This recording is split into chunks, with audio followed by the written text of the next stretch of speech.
Our story begins on the windswept coasts of Northumbria in the year 793, where the monastery of Lindisfarne stood as a beacon of prayer and learning on a lonely tidal island. For generations, the monks there had lived in peace, their days filled with quiet devotion, the copying of manuscripts and the tending of their simple fields. To them, the sea was not a threat, but a border, a restless expanse of water that separated their holy home from the unknown. Yet on a morning that would be remembered with dread for centuries, the horizon revealed something new, something terrifying. Longships with curved prows carved like snarling beasts rode the grey waves, their sails striped and taut in the wind. The men aboard were hard and fierce, dressed in tunics of wool and leather, iron helmets glinting as the spray hit their faces. They were not merchants, they were not pilgrims, they were raiders. The Northmen had arrived. When the ships grounded on the shore, their warriors leapt into the surf, shields in one hand, axes and swords in the other. To the monks and villagers there was little chance of resistance. Lindisfarne was no fortress.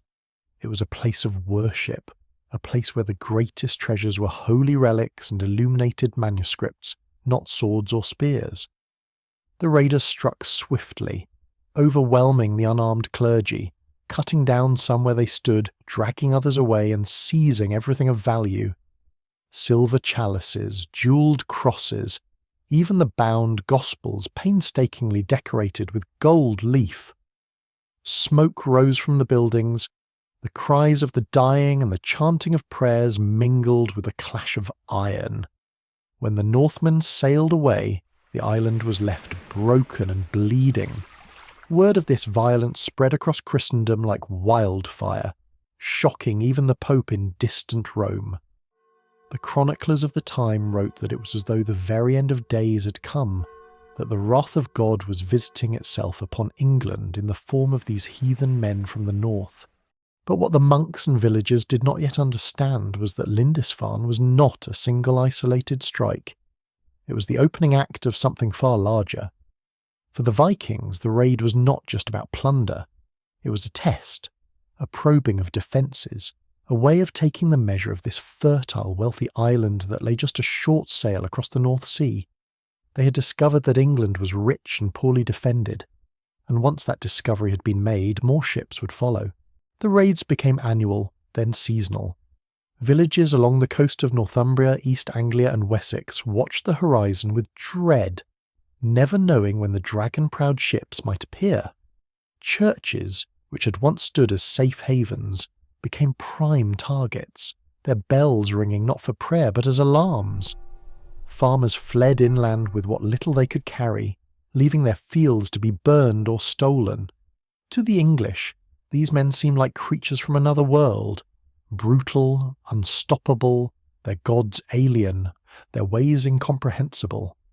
Yet for the Vikings themselves, these raids were a way of life, a path to wealth, fame, and glory. Young warriors sought to prove themselves in the fury of battle, while jarls, Viking chieftains, built their power through gold, silver, and slaves taken from across the sea. As the years passed, what began as fleeting raids grew into something much more permanent. The Northmen no longer came merely to plunder, they came to stay. By the mid-9th century, entire fleets crossed the North Sea, not just with warriors but with families, livestock and supplies. They brought with them their language, their laws and their gods. This was no longer the chaos of hit-and-run warfare. It was migration, colonization, and the slow transformation of a land that had once been purely Anglo-Saxon. The English called them Danes, though in truth they came from many parts of Scandinavia, Denmark, Norway, and even Sweden. To the people who saw their ships land upon their shores, distinctions mattered little. To them they were all simply Vikings, sea kings, raiders, pagans who bowed to strange gods like Odin and Thor, and who carved their runes into stone while scoffing at the cross. Yet beneath the violence and blood there was order, a world of honour, kinship, and custom as rich and complex as any in Christendom. A Viking longship was the heart of that world. Built of oak and bound with iron rivets, it could sail across oceans yet glide up shallow rivers. With its single square sail and rows of oars, it was fast, flexible, and deadly. To see one on the horizon was to see death coming. But to a Viking it was a symbol of freedom and mastery. These ships carried them to faraway lands, not just to England but to Ireland, Scotland, France, even as far as Iceland, Greenland, and, for a brief moment in time, North America itself. In their homeland, life was harsh. The soil was thin, the winters long. A man could labour for years and still face famine. It was this hunger, for land, for wealth, for destiny, that drove the Northmen outward. The sea, rather than a barrier, was their road. They navigated by the stars, by the colour of the waves, by the flight of birds, and they carried with them not only their weapons but their stories, tales of gods and giants, of worlds born from ice and fire, of the end of days when even Odin himself would fall. Among them were men whose names would echo through the centuries. There was Ragnar Lothbrok, the most famous of them all, part legend, part man, and entirely feared. The chronicles say that Ragnar led great fleets into England, burning cities, slaying kings, and taking whatever he desired. Some say he was captured by King Ella of Northumbria and thrown into a pit of snakes, laughing as he died, declaring that his sons would avenge him, and avenge him they did. Those sons, Bjorn Ironside, Ivar the Boneless, Ubba, and Halfdan, led what came to be known as the Great Heathen Army. In 865 they landed in East Anglia with the largest Viking force England had ever seen. This was not a raid. This was an invasion. The Anglo-Saxon kingdoms, Northumbria, Mercia, East Anglia and Wessex, were strong in name but weak in unity. The Vikings exploited that division masterfully. Northumbria fell first, its king slain, its capital of York seized and remade into a Norse stronghold. They renamed it Jorvik, and from that base, Viking rule spread across the north. For the common people, life under the Danes was a mixture of fear and adaptation. Some fled, others fought, but many stayed and learned to live under new masters. The Norse settlers brought with them their own system of law. The Thing, an assembly of free men who decided disputes and set rules by vote. They established farms and trading posts, married local women, and within a generation children were growing up speaking both Old Norse and Old English. Out of that fusion, something new began to form. A culture that was neither fully Viking nor fully Anglo-Saxon, but something in between. Trade flourished in towns like Jorvik, Lincoln and Nottingham, where silver from the east mingled with English wool and grain. Viking artisans crafted intricate brooches, swords and arm rings. English monks traded manuscripts and goods in return. Even the language began to shift. Words like sky, egg, knife and window all trace their roots back to Old Norse. The Vikings didn't just take, they transformed. But the conquest was far from over. To the south, one kingdom still stood defiant, Wessex, under the rule of King Alfred. In the decades that followed the first terrible raid at Lindisfarne, the pattern became unmistakable. The Northmen returned again and again, as predictably as the changing tides. Their longships glided up the estuaries of Northumbria, East Anglia and Mercia, their dragon-headed prows cutting through the morning mist like ghosts. To the frightened villagers who watched from the shore, the sound of oars slapping the water was the sound of doom itself. At first, the English believed these attacks to be divine punishment.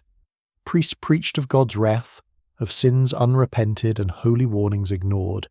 They called the invaders pagani, pagans, who came not only for gold but to desecrate the sanctuaries of Christ. Yet the truth was more worldly. The Vikings were not mindless destroyers. They were opportunists, craftsmen of both war and trade, men shaped by a land that demanded courage and cunning in equal measure. To understand why they came, one must look to the north, to the rugged fjords of Norway, the green lowlands of Denmark, the deep forests and icy waters of Sweden. There, life was as hard as the granite beneath their feet. The soil was poor, the winters long and merciless. A man could toil for months only to see his harvest rot beneath the frost. The land could not feed all its sons. Those who had nothing, no inheritance, no fertile fields, no rich father to give them silver, had to find their fortune elsewhere. The sea, vast and treacherous, became both their challenge and their salvation. They were born to it. From childhood, a Viking boy learned the sea's moods, how to read the wind, how to steer by the sun when the clouds hid the stars, how to fight the tide when storms turned the ocean to iron. The longship was their home as much as their farmstead. It was a marvel of design. Long and narrow, light enough to be dragged overland from river to river, yet strong enough to cross the North Sea. The hull's flexible planks, overlapped like scales, allowed it to bend with the waves instead of breaking. When the sail was raised, it could glide faster than any other vessel of its age.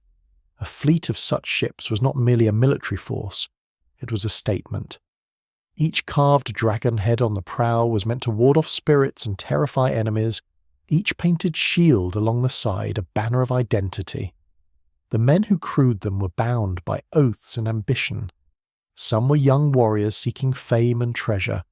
Others were seasoned sailors who had seen half the known world. Together they formed a brotherhood that valued courage above all. Their raids were organised with chilling precision. Scouts would chart the coastline seeking weak points, a monastery, a village, a town unguarded by walls.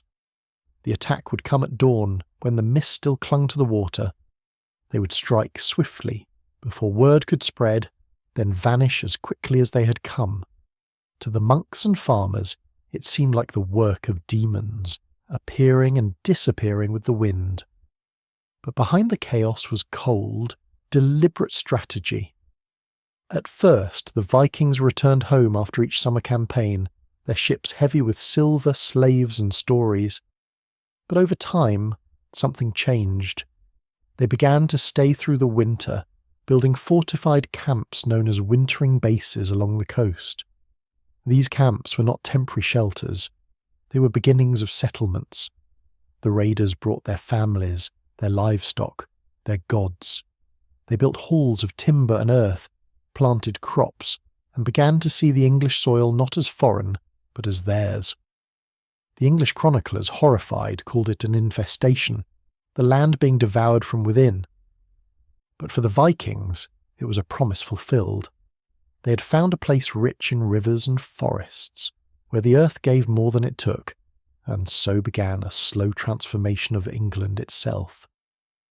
By the 840s and 850s, Viking fleets were no longer small raiding parties but vast armadas, sometimes dozens of ships strong. Their leaders, called jarls or sea kings, commanded men through loyalty and charisma rather than inherited nobility. A jarl's hall was the heart of his power, a long, smoky chamber where warriors feasted, told stories and pledged oaths over horns of mead. Feasting was no mere indulgence, it was a ritual of loyalty.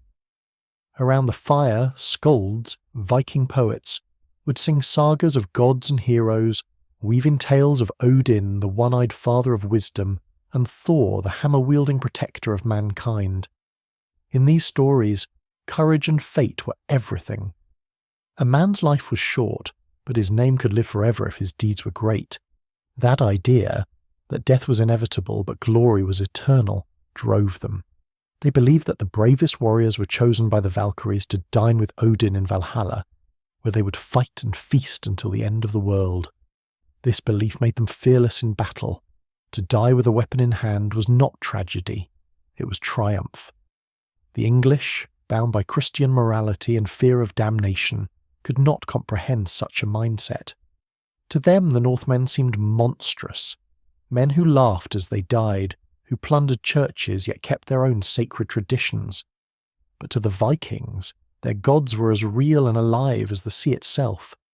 When thunder rolled, they said it was Thor's chariot in the clouds.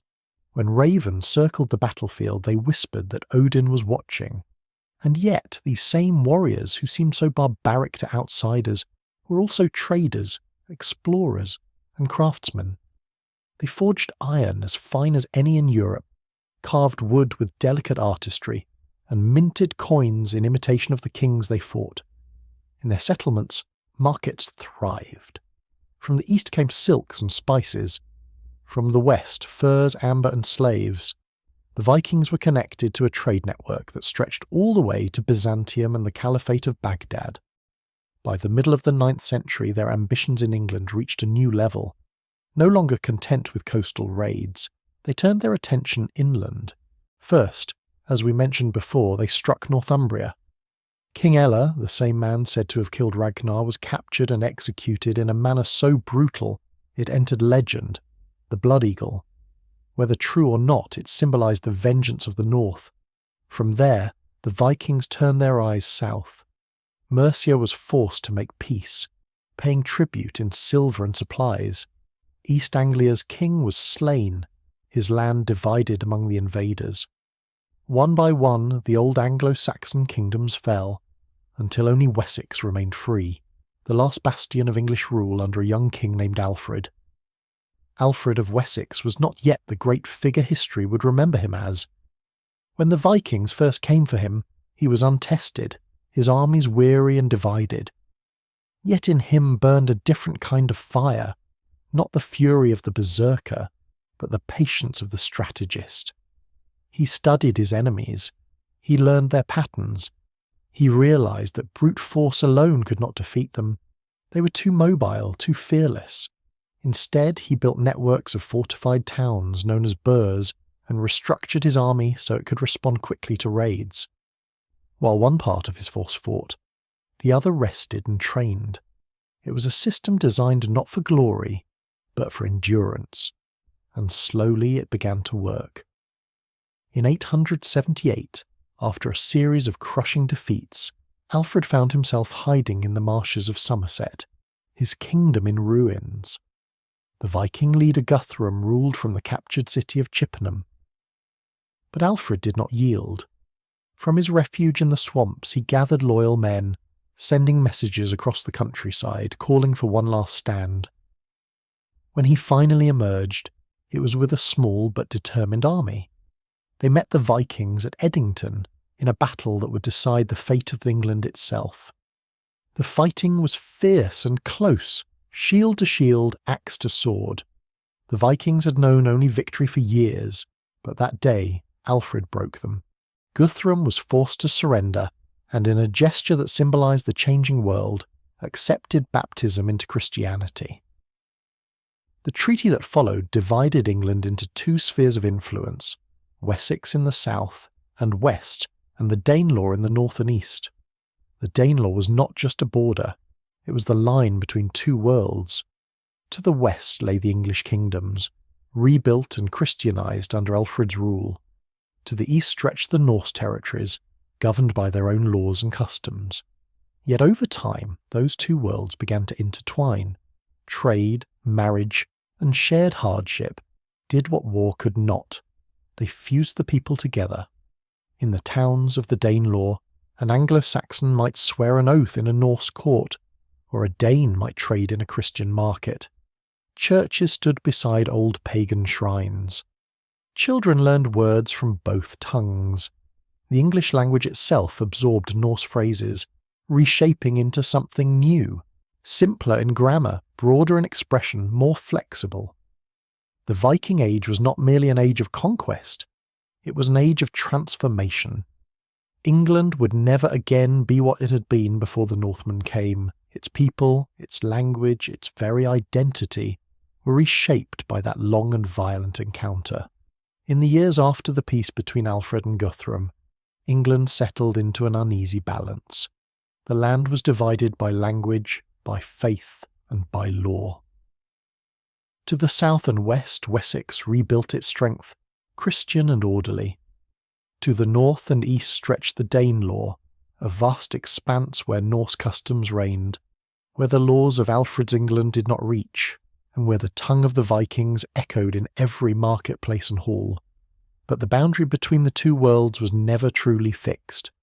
It was a living frontier where warriors, merchants, and farmers crossed freely, drawn by opportunity or exile. Along the rivers, Danish longships carried goods instead of soldiers, barrels of ale, hides, wool, and weapons forged in smoky workshops. Towns like Lincoln, Leicester, Nottingham, Derby, and York became Norse in character and rule, yet English in population and soul. Inside the Danelaw, Viking and Anglo-Saxon ways began to blend in strange, beautiful ways. The Norse thing, a local assembly where free men could speak and decide justice, continued to operate, but now Englishmen could attend as well. Disputes were settled not just by blood feud, but by compromise and fine. Marriages between the two peoples were common, uniting old enemies into new families. Even religion began to intertwine. Though the treaty required Guthrum and his followers to accept baptism, not all did so sincerely. Many continued to honour Odin and Thor in secret, even as churches rose on their land.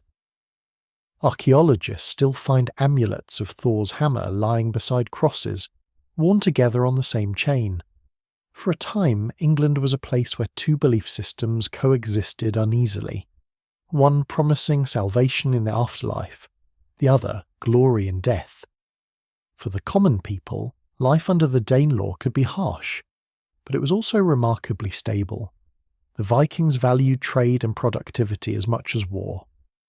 A good jarl knew that a thriving village brought more wealth than a burned one. The Norse settlers introduced new farming methods and established wapentakes, administrative districts governed by local assemblies, that would survive for centuries in English law. In the cities, craftsmen prospered. Blacksmiths forged weapons of exquisite balance. Women wove fine textiles that were traded as far as the Frankish coast. There were slave markets too, grim places where men and women captured in raids were sold to merchants bound for Ireland or the East. The Viking world was built on both freedom and bondage, its prosperity resting upon the suffering of the defeated. Yet for all their ferocity, the Norsemen had an enduring respect for skill and wit.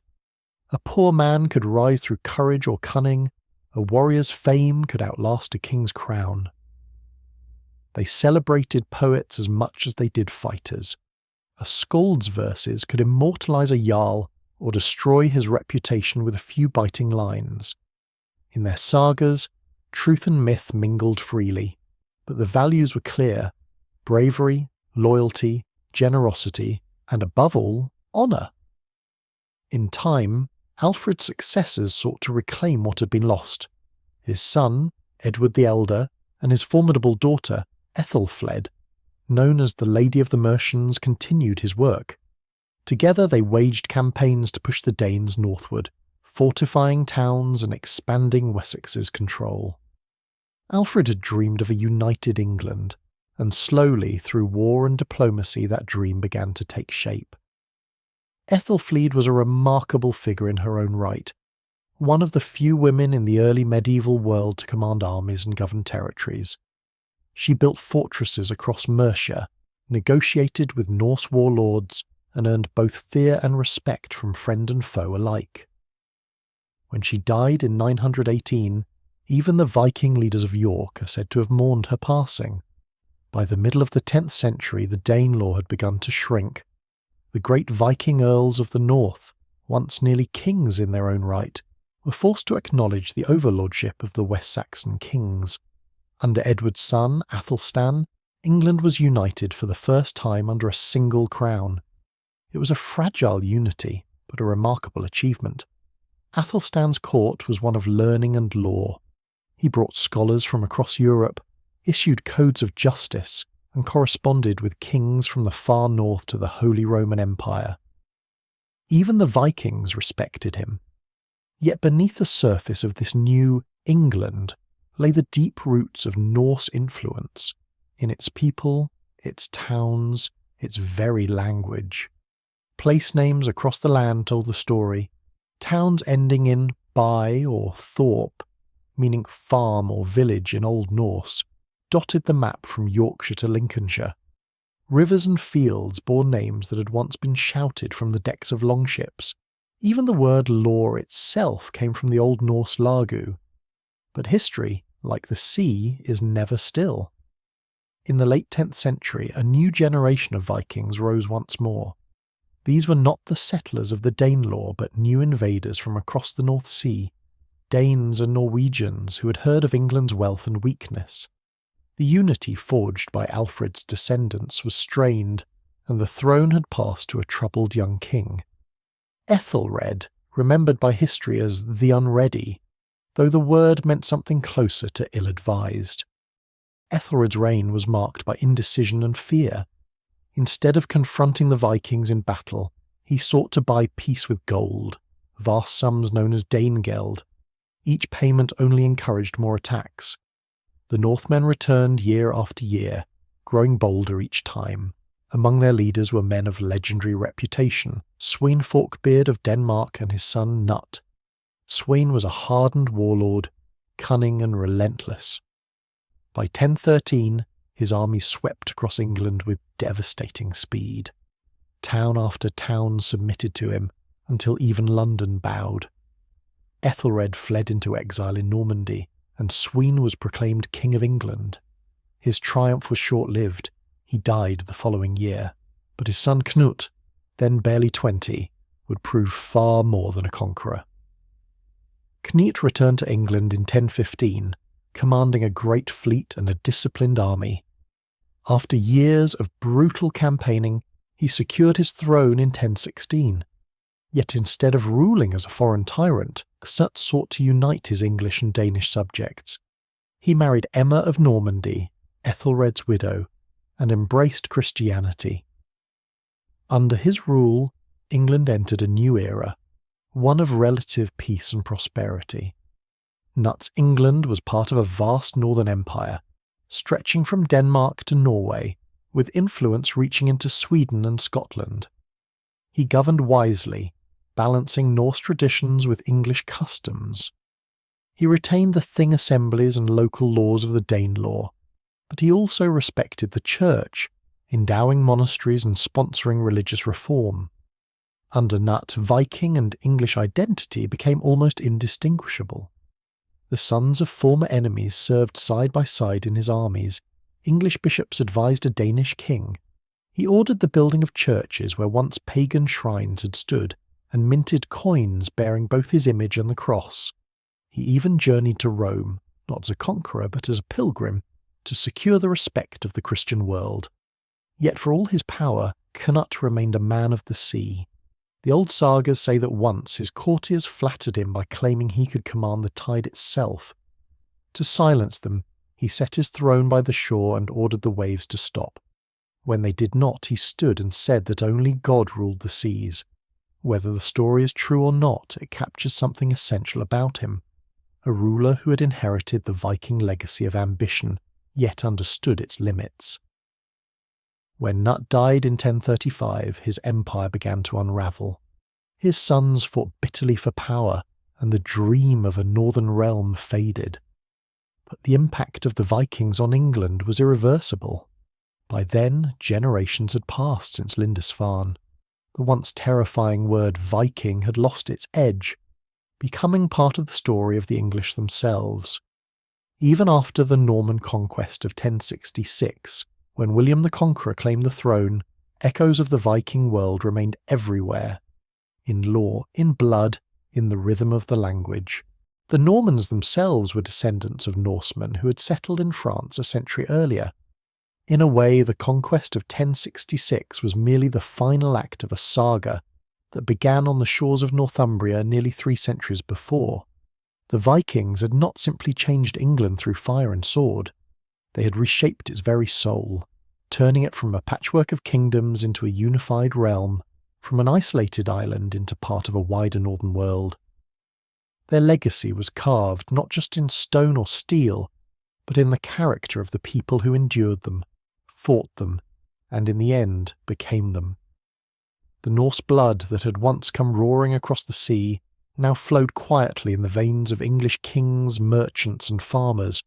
The gods of Asgard had faded, replaced by the cross, but their spirit, bold, restless, unyielding, life thus lived on. And so, when we speak of England, we're also speaking of the Vikings, of men and women who crossed the cold seas chasing fate, who burned and built, who prayed to strange gods and spoke in strange tongues, and in doing so changed a nation forever. Even after the last Viking king was buried and the age of longships faded into memory, their shadow lingered across England. It was in the speech of farmers, in the shape of towns, in the rhythm of daily life.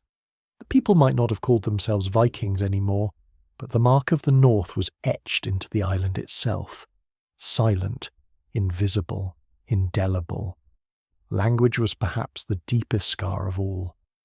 When the Northmen came, they spoke Old Norse, a tongue of hard consonants and brief muscular words, the language of a people who had wrestled life from stone and sea. The English spoke Old English, rich and complex with deep Germanic roots.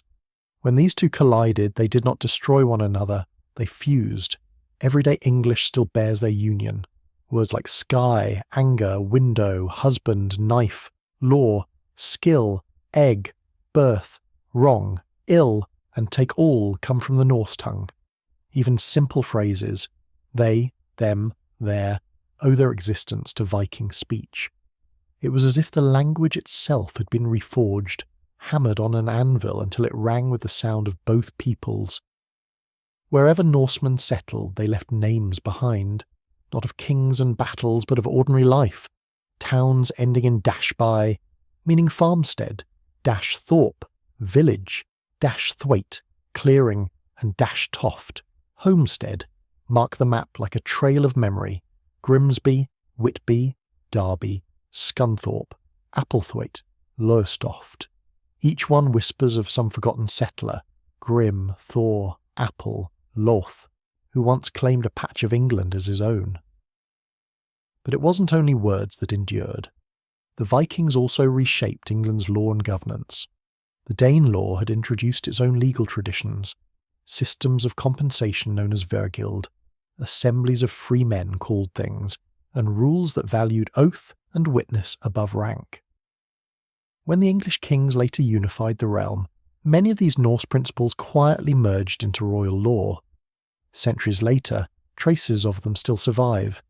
The idea that justice should be decided by peers rather than lords, the ancestor of the modern jury, has its roots in the Viking thing. The concept of paying fines instead of exacting blood vengeance echoes their belief that peace could be bought and that honour could be restored without endless feuding. Even the English parliamentary spirit, that stubborn belief in the voice of the free man, in debate in assembly, carries the echo of those open-air councils where Norsemen argued beneath the sky. The Vikings also transformed trade. Before their arrival, Anglo-Saxon England was relatively insular, its commerce limited mostly to the continent. But the Northmen had sailed farther and wider than any before them. They brought with them connections that stretched deep into Europe and beyond. Through Viking trade routes, silver from the Islamic Caliphate found its way into English markets. Amber from the Baltic, walrus ivory from Greenland, and furs from the far north passed through English ports. York, once a provincial town, became a thriving emporium linking the North Sea to the Irish Sea, a hub of merchants, smiths, and sailors. Coins minted during the Viking era tell the story of this exchange. Some bear Christian crosses, others Norse runes, and still others a blend of both. One coin found near Lincoln even bears the inscription Anlaf Rex, the name of a Viking king written in Latin letters, a symbol of two worlds colliding on a disk of silver no larger than a thumb. And yet, for all their commerce and craftsmanship, the Vikings never entirely lost their love for war. Even their art reflected it. Intricate designs of serpents and beasts, axes and dragons intertwined in endless motion. The same hands that built ships also forged swords. The same minds that told stories of gods also carved rune stones to honour the fallen. Some of these stones still stand in England today, weathered, moss-covered, but enduring. They tell of men who crossed the sea and never returned, of brothers slain in foreign lands, of warriors who died in the West. Each one is both gravestone and poem, a fragment of a people's soul carved into the earth. In the countryside, Norse farming traditions lingered for generations. The layout of fields, the use of communal pastures, and even the old measures of land, ox gangs and carucates, bear Scandinavian origins. In Yorkshire, the old divisions of wapentakes survived in name long after the Viking jarls were gone. Religion too carried echoes of the north. Though England was firmly Christian by the time of Cnut, the church absorbed more from the Vikings than it cared to admit.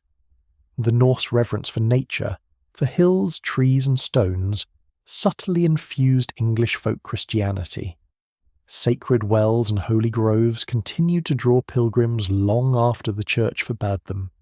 The festivals of Yule and Midsummer, once pagan feasts of fire and renewal, lived on as Christmas and St. John's Day. Even the image of the English warrior saint, from St. Edmund to St. George, bore traces of Viking heroism, a man who faced death fearlessly, who valued honour over life. Perhaps the most enduring legacy, though, was not material at all. It was psychological, a change in how the English saw themselves. Before the Vikings, England had been a collection of kingdoms, each proud, each isolated, often at war with its neighbours. The Viking invasions forced them to think of themselves as one people.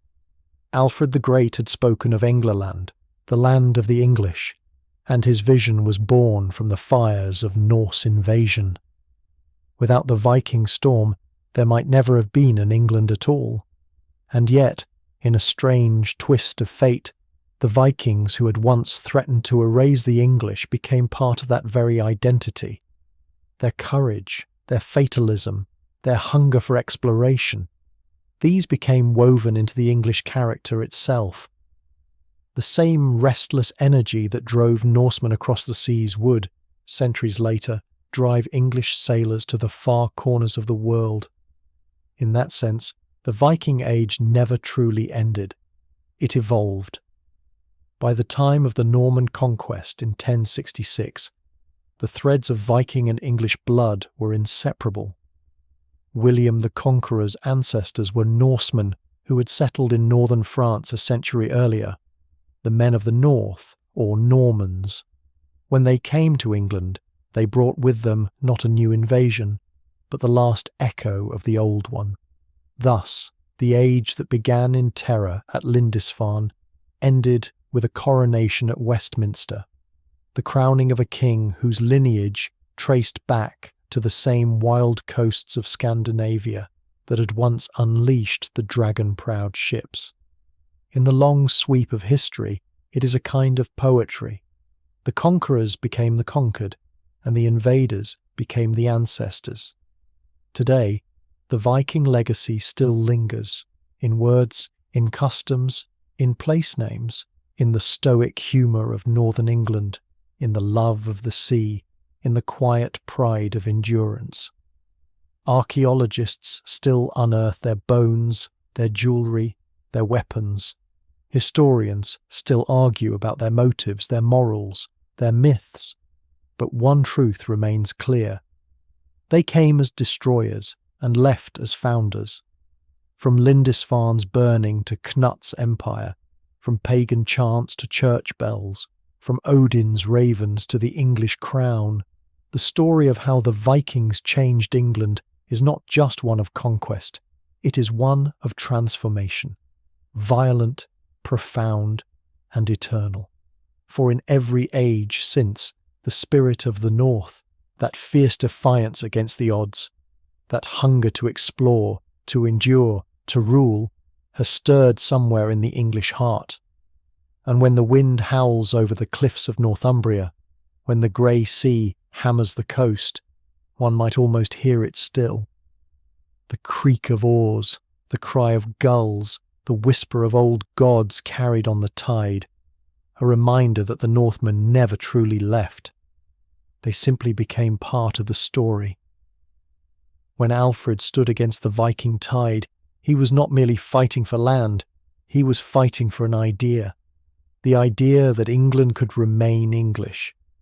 After years of struggle, truces and betrayals, his wars with the Danes settled into an uneasy peace. The great army that had once swept across the island began to divide its gains. The land itself was split by language and law. To the north and east lay the Danelaw, where Norse rule prevailed, and to the south and west the realm of Wessex, where Alfred and his heirs held the last bastion of the old Anglo-Saxon kings. But peace did not mean stillness. Life went on, and in the Danelaw, a strange new world began to take shape. Imagine a morning in one of its villages, somewhere near York perhaps, or along the rivers of East Anglia. The air smells of wood smoke and wet earth. A thin mist rises from the fields where farmers, both English and Norse, work side by side. The Norseman cuts his furrows with a heavy plough, its iron tip biting deep into the soil, while his English neighbour drives his sheep across the meadows, muttering prayers to Christ, as the other hums a song to Odin. They speak in a mingled tongue, part Norse, part English, a rough language of trade and necessity. Over time it becomes natural to both. The children growing up together don't know where one language ends and the other begins. They call their village by a Norse word for settlement, and their fields thorp and beck and dale. You can still see those words scattered across modern maps today. Inside a longhouse, the day is just beginning. The fire crackles in the hearth as a woman stirs a pot of barley porridge, her hair tied with a bronze pin, her arm ring gleaming faintly in the light.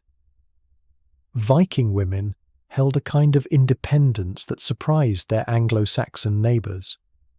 They could own property, manage farms, and demand divorce.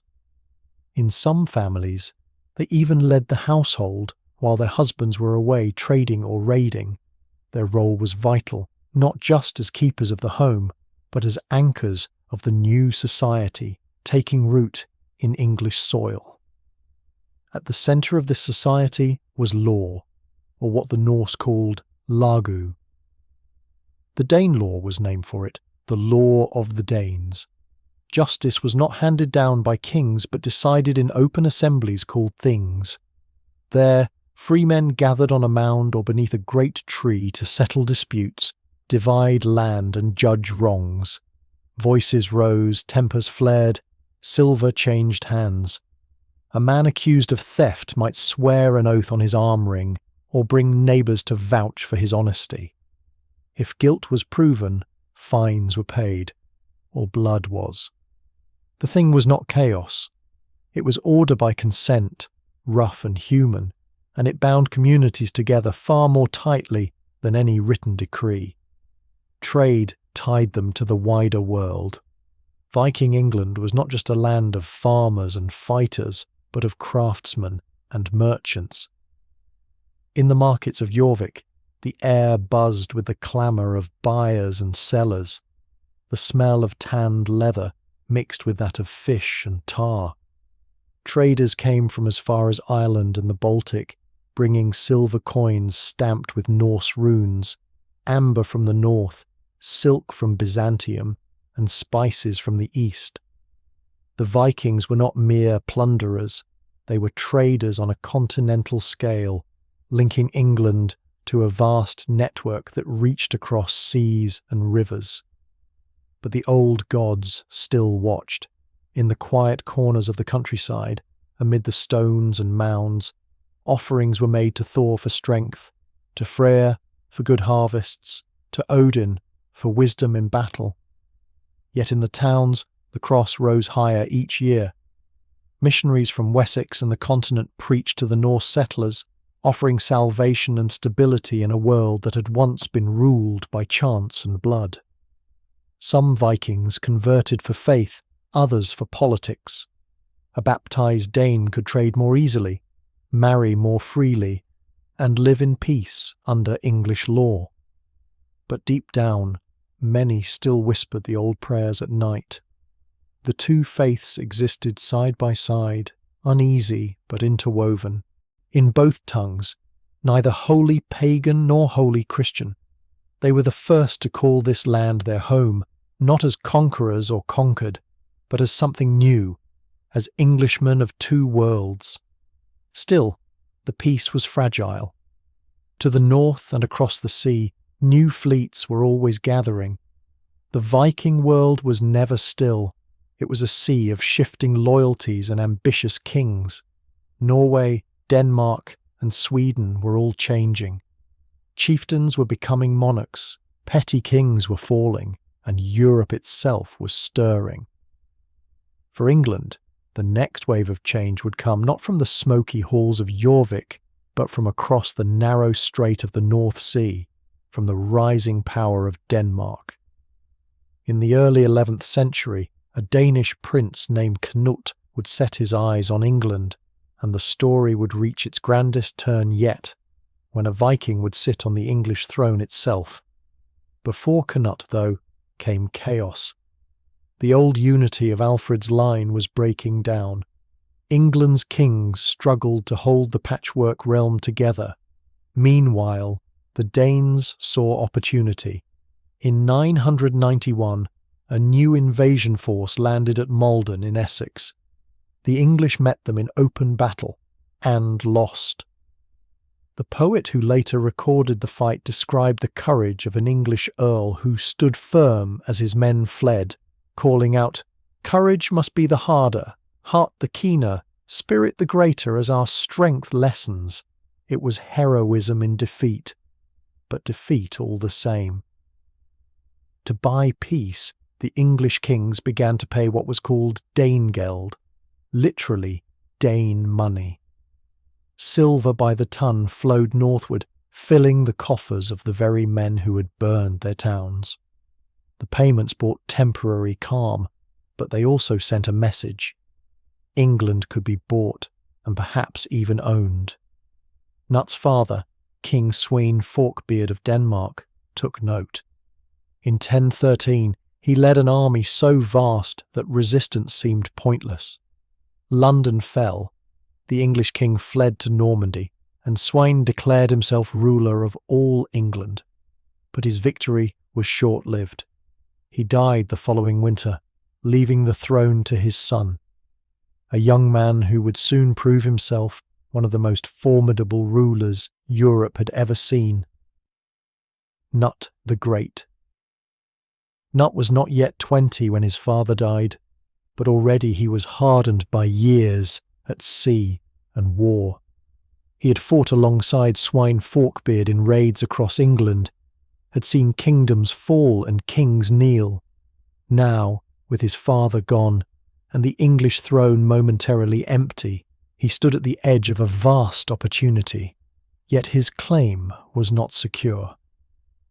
The exiled English king, Ethelred, known to later generations as the Unready, though the word truly meant ill-advised, had returned from Normandy, gathering his scattered nobles and calling for vengeance. The two worlds that had wrestled for England, the Viking and the Saxon, were about to clash one last time for dominion over the island. The battles that followed were long and bitter. England was weary, drained by decades of invasion, tribute, and betrayal. Towns burned, allegiances shifted, and the people, caught between two crowns, prayed only for peace. But Cnut was not like the raiders who had come before him. He was disciplined, calculating, and astonishingly pragmatic. Where others sought plunder, he sought power and the permanence of rule. He married into the old English line, taking as his wife Emma of Normandy, the widow of Ethelred himself. It was a union of politics more than passion, but it bound together two worlds, the Viking conqueror and the Christian queen. By 1016, Cnut had crushed his rivals and taken the English crown. A Viking now ruled England, not as a raider, but as a king crowned in Westminster Abbey. The Northmen, who had once set fire to monasteries, now found themselves kneeling in them, praying for the souls of their dead. The transformation was astonishing. Cnut, once a pagan warrior, presented himself as a Christian monarch, humble before God, merciful to his subjects, protector of the church. Yet beneath that piety lay the iron of the North. He ruled with discipline, with cunning, and with the steady, deliberate patience of a man who had learned that true conquest does not end when the swords are sheathed. Cnut's England was not isolated. It was the heart of a North Sea empire, stretching across Denmark and Norway, and touching the edges of Sweden and Scotland. Ships moved constantly between his realms, carrying silver, wool, timber, and men. London became a hub of northern power, a city where English scribes copied laws in Latin, while Norse traders haggled in the streets. Cnut himself travelled often, holding court not only in Winchester and London, but in Roskilde and Trondheim. The sea that had once divided nations was now his royal road. He crossed it as easily as a farmer crossed his field. Under Cnut, peace took hold for the first time in generations. The great fleets disbanded, the raids ceased, and trade flourished as never before. In Jorvik, coins were struck bearing Cnut's face, a Viking crowned like a Roman emperor. In towns and villages, the people rebuilt what war had torn apart. Churches rose again, markets reopened, and even the languages began to merge. Old Norse words seeped into English speech: husband, law, anger, sky, knife. The sounds of the North reshaped the tongue of the land. You can still hear their echo every time you speak. Yet Cnut himself was haunted by the ghosts of the past. He had grown up in a world of blood feuds and pagan rites, but now he wore the mantle of Christendom's defender. Chroniclers tell of his pilgrimage to Rome, a journey that shocked both allies and enemies. He walked among the relics of the saints, spoke humbly with the Pope, and left lavish gifts for the poor. To the world, it was a statement. The Viking age of raiding was over. The age of Christian kingship had begun. But deep inside, perhaps even Cnut knew that the transformation was fragile, that the northern heart of his people still beat to older rhythms. In the great halls of his court, the old and new worlds mingled. Warriors in mail and leather drank beside bishops in robes of silk. Poets recited sagas of Odin and Thor, even as priests sang Latin hymns. At night, the firelight flickered over faces that had seen 1,000 tides of war and peace. They told stories of home, of fjords, of frozen lakes, of ancestors buried beneath standing stones. And though they prayed now to the Christian God, part of them still belonged to the restless sea and the cold sky. Cnut ruled England for nearly 2 decades, and under him the realm prospered. He issued laws that balanced Viking custom with English justice. He punished theft and murder with harsh but even-handed discipline, demanded loyalty from his earls, and appointed capable men, English and Dane alike, to govern his shires. For the first time in centuries, England was not merely surviving, it was stable. It is strange to think that the peace which gave England the strength to rise again came from the very people who had once nearly destroyed it. But no reign lasts forever. In 1035 Cnut died, leaving behind a fragile empire. Without his strength to bind it, the North Sea kingdom began to fracture. His sons fought among themselves, Norway rebelled, Denmark slipped away, and in England, old loyalties resurfaced. Within a generation, the Viking line was broken, and the English crown passed back into Anglo-Saxon hands, though not for long. The great wheel of fate was turning again. The return of an English king, Edward the Confessor, marked a brief calm before the final storm. Edward had grown up in Normandy, among French-speaking nobles descended from Vikings who had settled there generations earlier. When he returned to England's throne, he brought with him their customs, their words, and their ambitions. And across the Channel, the Dukes of Normandy were watching England with hungry eyes. The next great invasion, the one that would end the age of both Vikings and Anglo-Saxons alike, was already forming. But the shadow of the Vikings lingered. Their legacy was written into the land itself. You could see it in the names of places: Grimsby, Derby, Whitby, Ormskirk. You could hear it in the language, in the rhythm of English speech that still carried the blunt, sturdy cadence of the North. You could see it in the laws, in the coins, in the very structure of kingship. The English monarchy that would one day rule half the world was, in part, shaped by men who once came to burn it to the ground. Even after their power faded, the Vikings remained in England's blood. Their descendants became farmers, craftsmen, and lords. Their gods faded into stories, their runes into curiosities, but their spirit, restless, daring, defiant, endured. The English would inherit their seafaring courage, their hunger for exploration, their unyielding pride.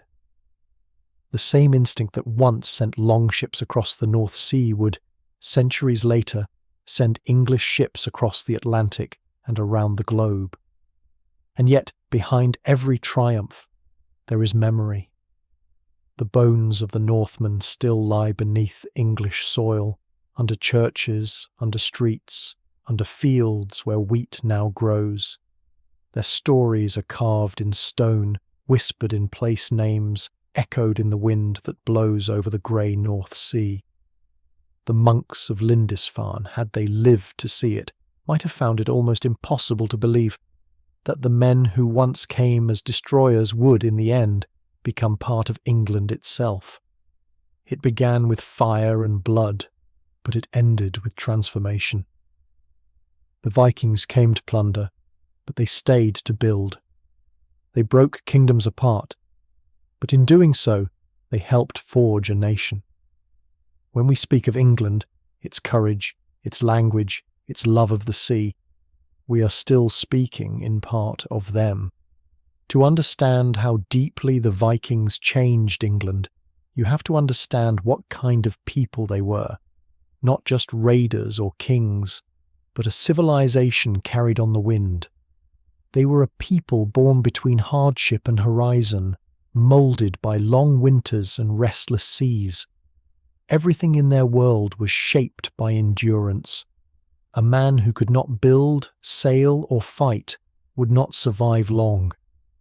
But beneath that hardness, there was imagination. The kind of fierce poetry that can only be born from lives lived close to danger. In the lands they came from, the fjords of Norway, the islands of Denmark, the wide forests of Sweden, the earth itself seemed alive. Mountains loomed like gods, rivers cut deep and cold through the valleys, and the sea was both enemy and friend. Their myths reflected this landscape, a universe born not from peace but from conflict. In their stories, the world began in the gap between fire and ice, Ginnungagap, where the first giant emerged from melting frost. The gods themselves were warriors, builders, wanderers, forever striving against chaos. That belief in struggle, in the constant testing of strength, ran through everything the Vikings did. Life was short, fate was fixed, and the only thing a man could truly control was how he met his end. Death was not to be feared, only dishonour. To die bravely was to earn a place in Valhalla, Odin's hall of the slain, where warriors would feast and fight until the last battle at Ragnarök. That vision gave them a courage that terrified their enemies and inspired their own sons. Even when they came to England and began to settle, those beliefs endured. Beneath the Christian crosses raised in their new towns, the old ways lingered in silence. A farmer might attend Mass on Sunday, but still whisper a prayer to Thor before setting sail. A woman might hang a crucifix beside a hammer pendant, hedging her faith between two worlds. In the north, old pagan customs lasted well into the 11th century. Rituals for harvest, charms for protection, oaths sworn under sacred trees. The line between old gods and new was never entirely clear. Their art carried the same spirit, a wild beauty, intricate and fearless. On their weapons and jewellery, dragons coiled around serpents, beasts bit their own tails, lines twisted into endless knots.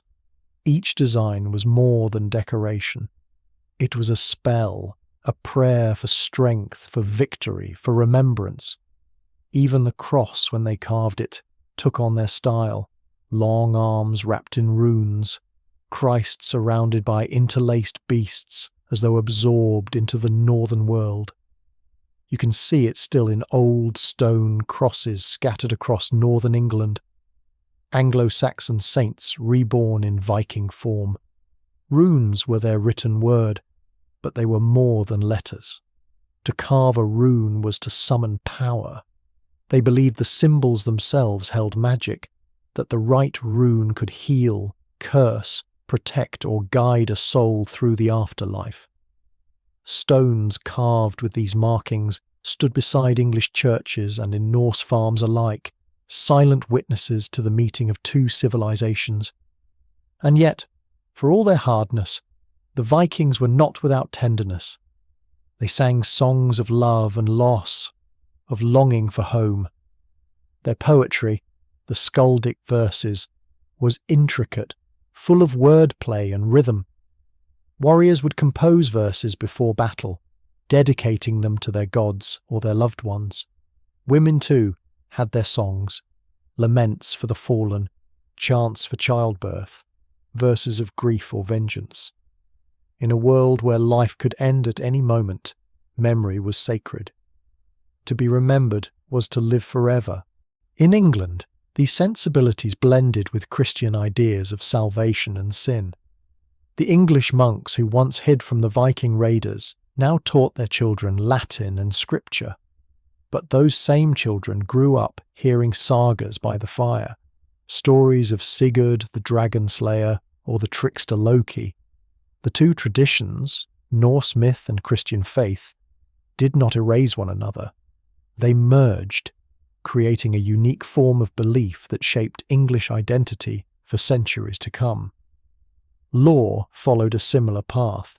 The Viking thing, with its open-air debates and public judgments, blended with the written codes of the Anglo-Saxons. From this union came the early foundations of English common law, the idea that justice belonged not only to kings, but to communities. It's strange to think that the shouting of free men on a windswept hill in the 9th century echoes, faintly but truly, in the modern courts of London. Even in warfare, their influence endured. The Vikings brought new tactics, new armour, new ways of fighting. Their use of the longship allowed them to strike deep inland. Their shield walls were disciplined and nearly unbreakable, and their skill in forging steel was unmatched in early medieval Europe. English armies learned quickly, adopting Norse methods, building fleets of their own, and turning the tools of invasion into instruments of defence. The very idea of a professional navy, which would one day define Britain's global power, began here, with men who once arrived as pirates. But perhaps their greatest legacy was not military or political. It was cultural. The Vikings made England look outward. Before them, the Anglo-Saxons had been a people bound by their land, their villages, their kingdoms. The sea was a barrier. After the Vikings, it became a bridge. Englishmen learned to think like sailors, to look beyond the horizon, to see the world as something to explore, not merely endure. That mental shift would echo centuries later when English ships crossed oceans to chart the edges of the world. In the everyday life of Viking England, the blend was everywhere. In towns like York and Lincoln, streets buzzed with accents from across the North Sea. Smiths forged tools stamped with both runes and crosses. Bakers sold bread baked in clay ovens copied from the Danes. The smells of tar, ale, smoke, and salt hung thick in the air. Children played with carved wooden toys in the shape of ships or horses. Women wove linen and wool on great looms, singing softly to themselves. At night, families gathered around the fire, the glow flickering over faces weathered by wind and work. They told stories of the old gods, of King Alfred, of the strange new saints whose bones lay in shrines far away. In this world, the boundaries between conqueror and conquered blurred. Within 2 generations, intermarriage was common. English lords took Danish wives. Norse jarls raised sons who spoke English first. The line between them vanished in practice, if not yet in name. They began to see themselves as one people, not just Danes or Saxons, but something larger, something shared. And though they did not yet call it England, they had begun to live as though it were one. Over time, even their attitudes toward death began to change. The old Viking funerals, with burning ships and grave goods, gave way to Christian burials, yet remnants of the old rites remained. Some graves held both a cross and a sword, a symbol of faith and fate intertwined. Others contained small offerings, a drinking horn, a coin, a carved amulet, tokens for the journey beyond. The living could not let go entirely of the old world. It lingered in their rituals, in their fears, in their dreams. Archaeologists today still find traces of that dual world. A child buried with a Thor's hammer around his neck. A woman laid to rest with both rosary beads and a silver brooch shaped like a serpent. These were not contradictions. They were continuities, the mark of a society learning to carry 2 truths at once. By the time Cnut's empire dissolved and the Normans looked across the Channel with envy, England had already changed forever. Its people were no longer purely Anglo-Saxon. They were a hybrid, the children of monks and marauders, of farmers and seafarers, of prayer and plunder. Their language, their customs, their courage, even their stubborn independence, all bore the mark of the North. The Viking Age may have ended, but its echo rolled on through time.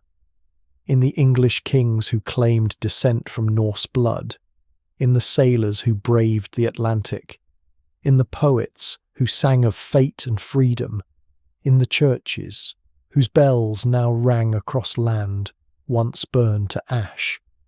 The invaders had become ancestors, and somewhere out on the grey sea, where the wind carries the cries of gulls and the water stretches endlessly toward the horizon, you can almost imagine the shape of a longship fading into mist, the ghost of an age that never truly died. When the Viking Age began to fade, it did not end with silence. It ended with transformation. The same northern spirit that once arrived in dragon-proud ships did not vanish. It changed form. It put on new armour, spoke a new language, and crossed the sea once more, not as raiders, but as conquerors wearing crosses instead of hammers. The year was 1066. England stood on the edge of chaos. 3 men claimed the throne. Harold Godwinson, the last great Anglo-Saxon king. Harold Hardrada, the fierce Norwegian warlord and one of the last true Vikings. And William, Duke of Normandy, a descendant of Norsemen who had settled in France generations earlier. In truth, It was not just a struggle for a crown. It was the final chapter of a story that began centuries before, when the first Viking ships touched English shores. For in each of these men flowed the same northern blood. Normandy itself had been born of Viking conquest.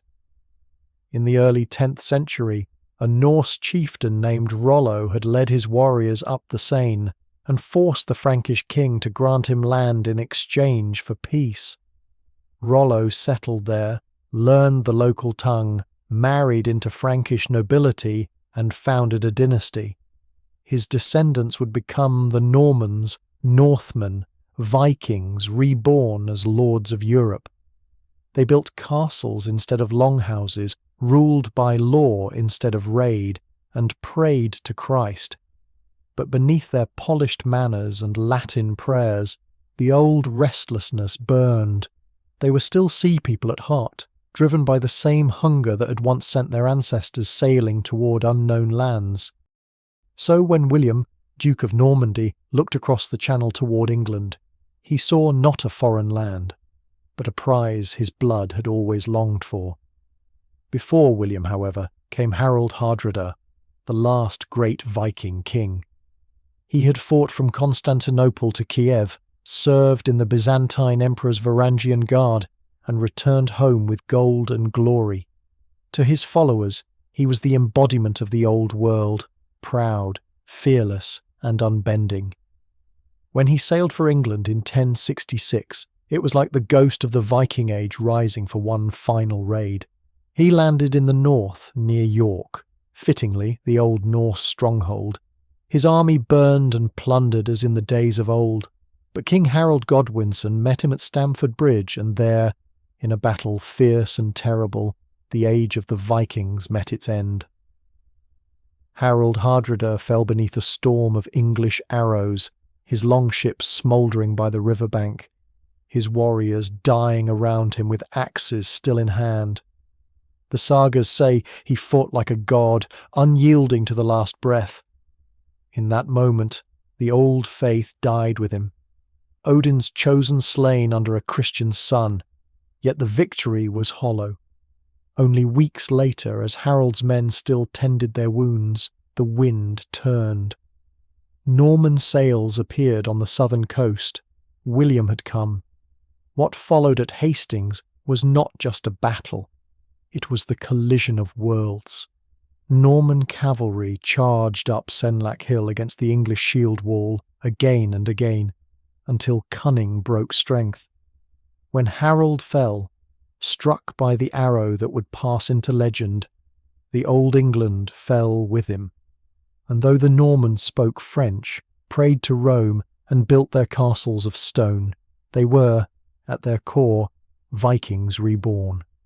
Through them, the Norse spirit entered the bloodstream of England once more, hidden beneath the elegance of chivalry and the authority of kingship. The Normans carried with them a love of adventure, a reverence for law, and a fierce independence inherited from their seafaring ancestors. In their architecture, their art, their sense of destiny, the echo of the North remained. The conquest changed everything: language, land, power, identity. Old Anglo-Saxon nobility was shattered. Norman lords replaced them, building castles that loomed like mountains of stone across the countryside. But the people, the farmers, the craftsmen, the storytellers, carried memory forward. Beneath the Norman veneer, the soul of the North still flickered. The English tongue itself became a living monument to this fusion. The Anglo-Saxon language absorbed Norse words like driftwood gathering in a river, sky, egg, window, take, call, die, law, anger, wrong, husband, sister, leg. Everyday words, simple, strong, northern.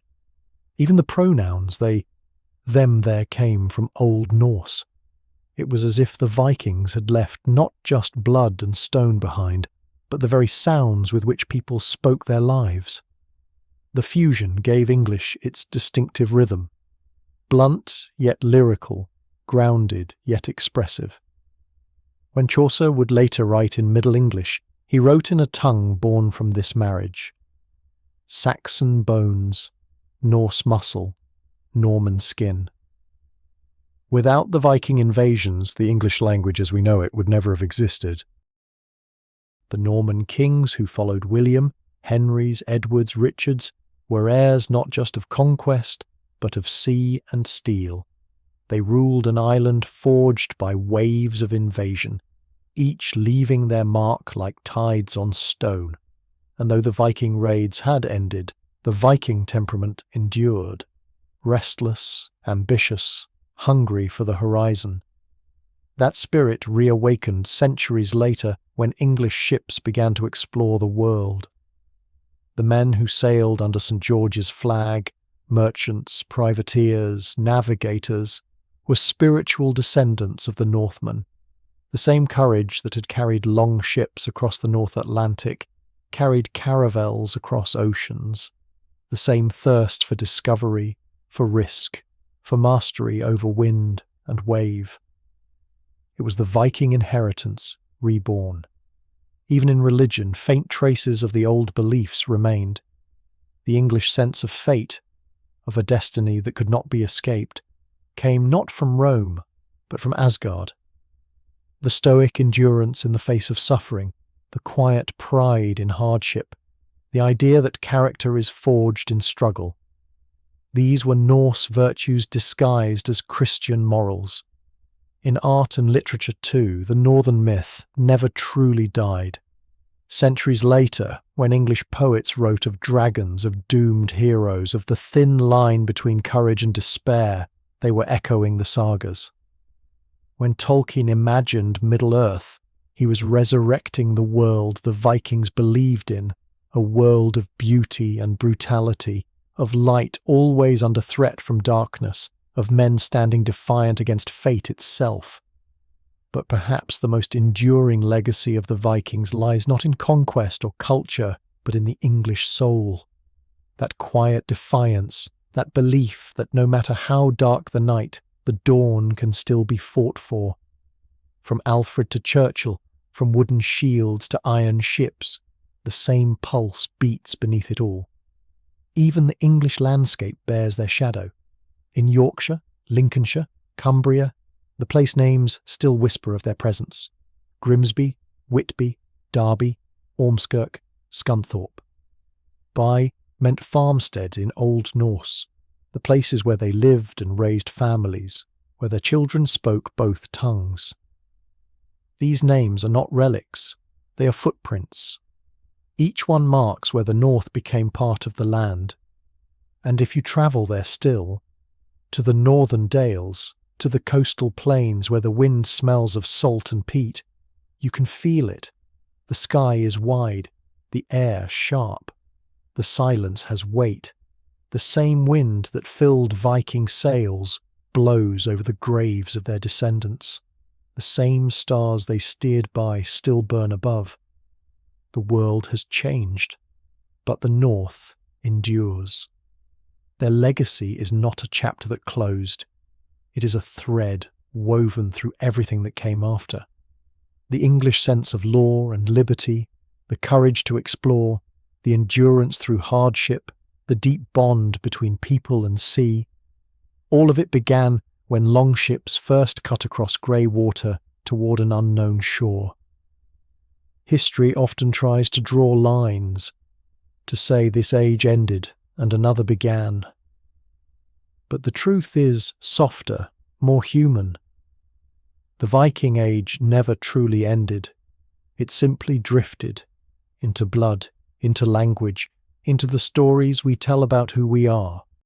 And so as the waves break endlessly on the English coast and gulls cry over the ruins of ancient abbeys, the echo remains, faint but unbroken. The sound of oars in the fog, the whisper of runes in stone, the heartbeat of the North, still there, beneath everything, waiting to be heard. In the centuries after the Norman conquest, the Viking spirit became harder to see, yet it was everywhere, like iron beneath the skin. England was no longer raided. It was rising. The same courage that had once launched longships now built kingdoms, ships, and ideas. The Norse hunger for exploration did not die with their axes. It changed shape, finding new seas to cross and new lands to claim. By the 13th century, England had turned outward. The island that had once feared the northern waves now ruled them. Mariners from Bristol and the Humber set sail toward the edge of maps, tracing coastlines, trading with Iceland and Norway. Their journeys less violent, but driven by the same need to see what lay beyond the horizon. They carried not spears, but wool, tin, and salt. Yet the wind that filled their sails was the same cold wind that once carried the dragon ships. Centuries rolled by, but the old virtues endured. Endurance in hardship, courage before the unknown, faith that strength and cleverness could change fate. The Norse had called it ODR, the restless inspiration that drives creation and conquest alike. It was a gift from Odin, they said, a spark in the mind that burned hotter than fear. England carried that spark forward, into invention, into empire, into the idea that the sea itself could be tamed. When the first English explorers ventured west in the 15th and 16th centuries, they sailed not as raiders, but as seekers. Yet their hearts beat with that same northern rhythm. They too left behind the safety of home, trusting only in wood and wind, chasing the sun over the horizon.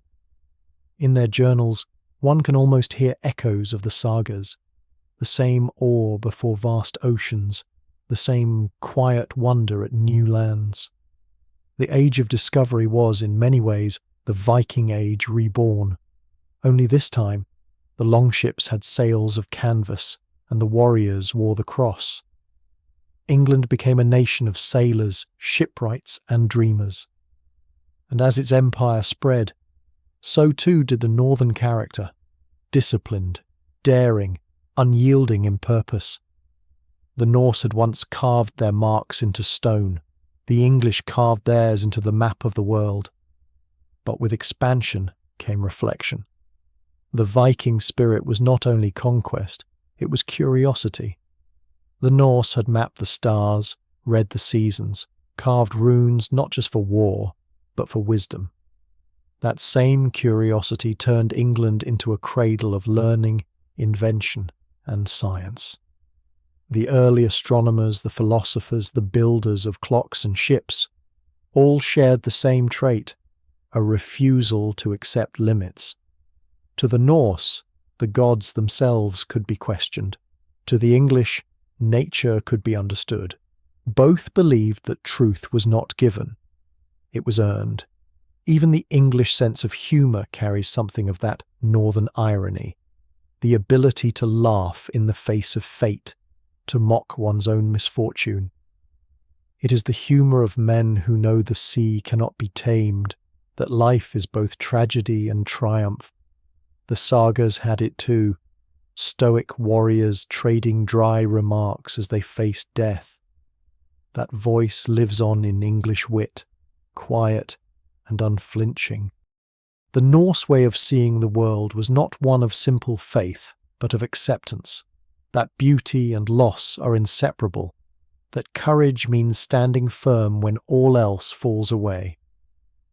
This found a new home in English literature. From Beowulf to Shakespeare, from Tennyson's Ulysses to Kipling's If, the same thread runs through endurance, honour, defiance of fate. When English poets wrote of stoic kings, of doomed battles, of men standing against the storm, they were echoing the old northern soul. Even the phrase stiff upper lip is a descendant of that Viking calm, the idea that pain should be met with silence, that dignity lies in restraint. It is the same spirit that led Norse warriors to face death without flinching, and English soldiers to stand in line as cannon fire thundered over them centuries later. And yet, not all of the Viking inheritance was steel and storm. There was warmth too. the hearth at the centre of every longhouse, the fellowship of men and women bound by loyalty, the English love of home, of hearth and countryside, of small communities bound by unspoken trust. That, too, has its northern roots. For the Norse world was built not only on conquest, but on kinship. In their sagas, home is sacred. After all the voyages, the battles, the storms, every hero longs for the same thing, to return home. That longing became the quiet heart of English culture. The idea that no matter how far one travels, England itself is a kind of hearth. Even empire, in its strange way, was built on that paradox. Expansion born from homesickness. Exploration driven by a yearning to belong somewhere beyond the sea. Over time, the Norse gods faded from memory, replaced by saints and kings, by law and parliament. But their stories left deep roots. Odin's wisdom became the scholar's pursuit of knowledge. Thor's hammer became the craftsman's tool. Freya's love of beauty became art and poetry, and Loki's cunning, well, that found its home in English politics. By the industrial age, the Viking world seemed long gone. The old longships were dust, their graves grass-covered, their stories half-remembered. Yet as iron hulls replaced wooden keels and engines replaced oars, England once again became the centre of a vast oceanic web, ships moving in every direction, carrying goods, ideas, and ambition. The longship had evolved into the steamship, the sea king into the captain of industry. The North had merely changed its clothes, but even as the world modernized, something ancient lingered. The English sea captains who braved Arctic waters, the explorers who sought the Northwest Passage, the engineers who spanned oceans with cables and rails, they all carried that same defiance of limits. It is no coincidence that English explorers reached Iceland, Greenland, and even the Arctic Circle before most others. The cold did not frighten them, it called to them. And when the world descended into war, the Norse blood stirred again. During the long nights of the Blitz, when London burned and the sky rained fire, the same quiet courage that once steadied Viking rowers steadied the English people. In the face of ruin, they endured, not with rage, but with resolve. The sagas would have recognized them instantly. Today, the Viking legacy is easier to trace than ever before, not in bloodlines, but in character. You can see it in the stubborn pride of coastal towns, in the patience of fishermen who still read the sea like scripture, in the understated strength of people who face hardship with humour. You can hear it in the names of villages, in the rhythm of the language, in the way English storytellers still find beauty in melancholy. The Vikings changed England not only by sword and fire, but by giving it a second heart, wild, restless, defiant. Without them, England might have remained a quiet island, looking inward.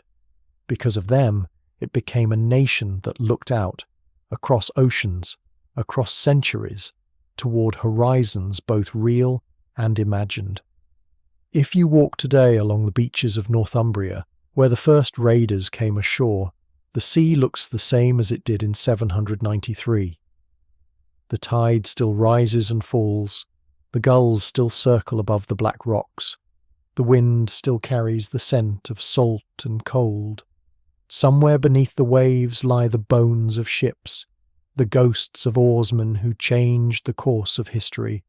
Stand there long enough, and you might hear it, faint but certain, the creak of timber, the whisper of oars cutting water, the language of the north carried on the wind. For though the monasteries have fallen silent, and the long ships have turned to dust, the story of the Vikings never truly ended. It lives on, not just in books or ruins, but in the people who came after, in the way they speak, the way they dream, the way they endure. England, once the land they raided, became their legacy.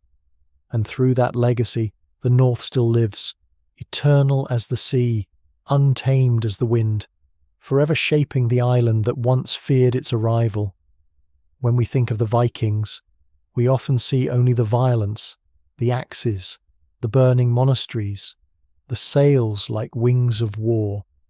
But to truly understand how they changed England forever, we have to look closer.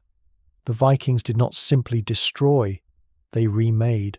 They were not only raiders, but farmers, builders, poets, lawmakers, and dreamers. Their presence reshaped English life from the soil to the soul. After the first storms of invasion came a long season of settlement. The Danelaw, that swath of England ruled under Norse custom, became a living laboratory where two worlds learned to coexist. Here, a new kind of England was born, half Saxon, half Norse, bound not by conquest alone, but by daily life. If you walk through a Danelaw village in the 9th or 10th century, it might look simple. Rows of timber houses, thatched roofs blackened by smoke, animals penned near the hearths. But beneath the simplicity was a quiet revolution.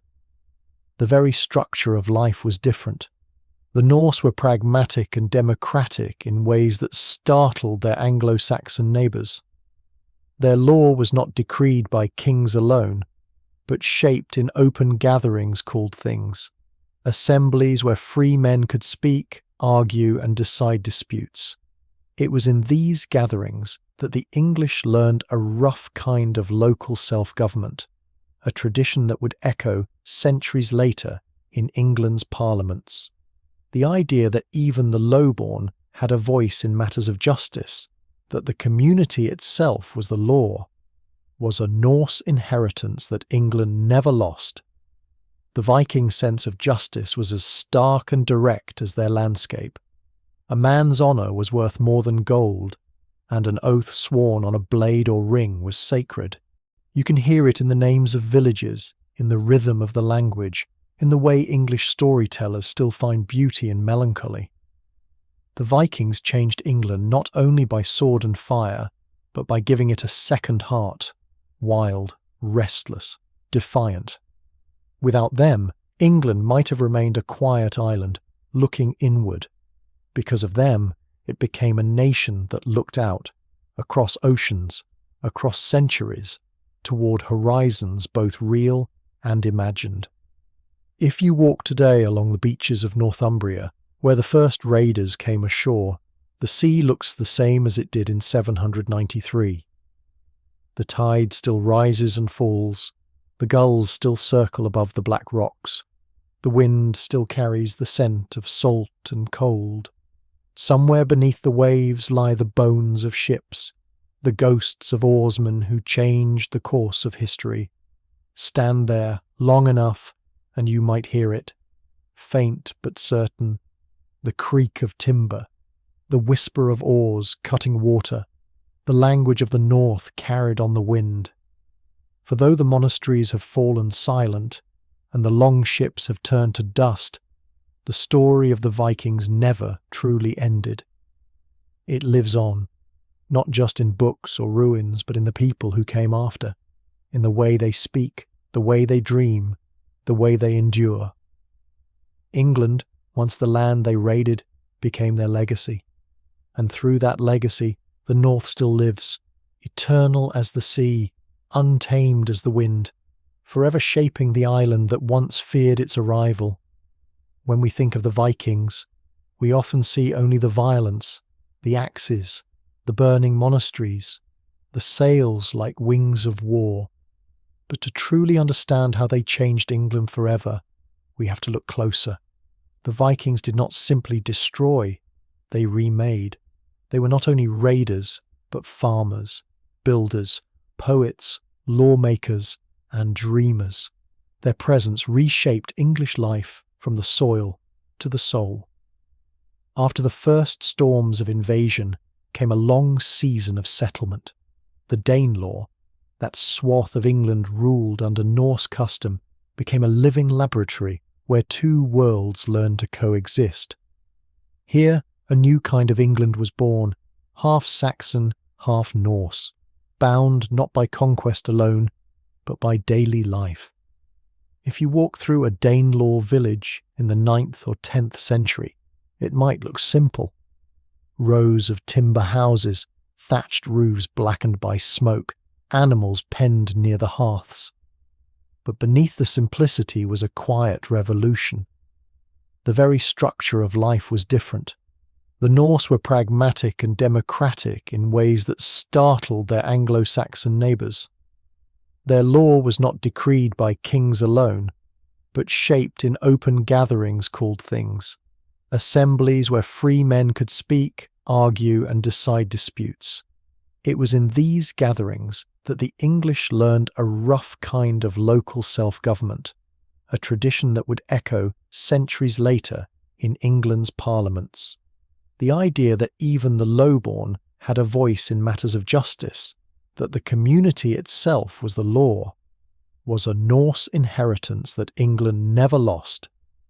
The Viking sense of justice was as stark and direct as their landscape. A man's honour was worth more than gold, and an oath sworn on a blade or ring was sacred.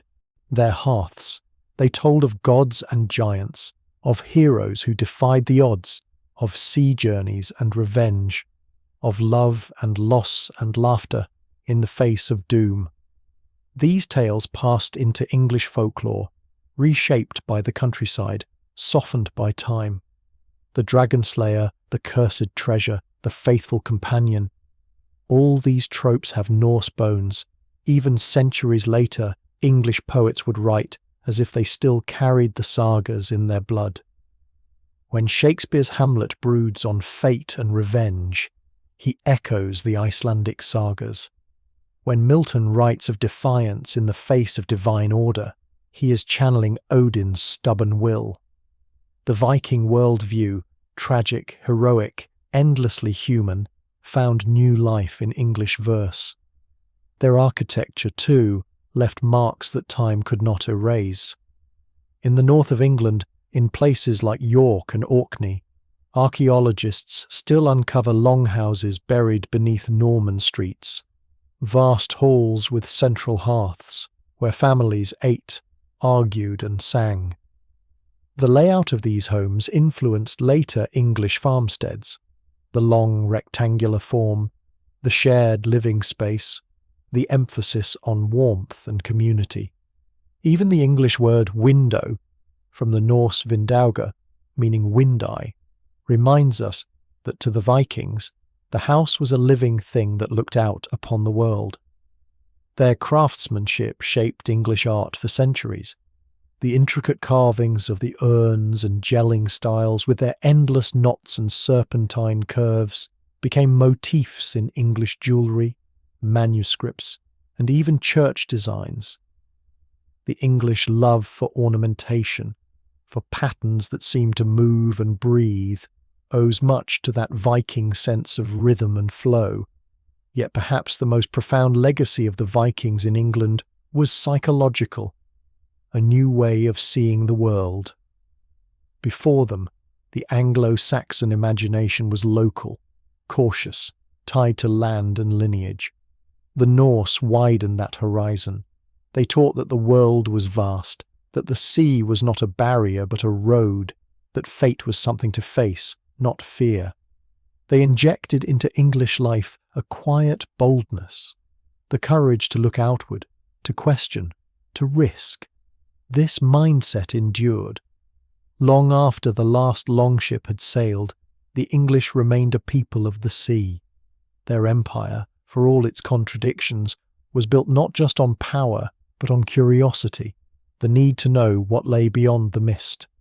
That curiosity was the same force that once drove Viking sailors toward Iceland, Greenland, and beyond. The map of the world is, in a sense, the last saga they wrote together.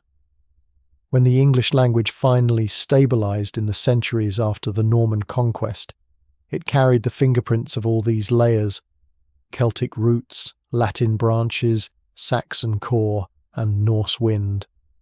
The reason English feels both soft and strong, poetic yet blunt, is because of that fusion. 1,000 years later, we still speak with Viking voices without realizing it.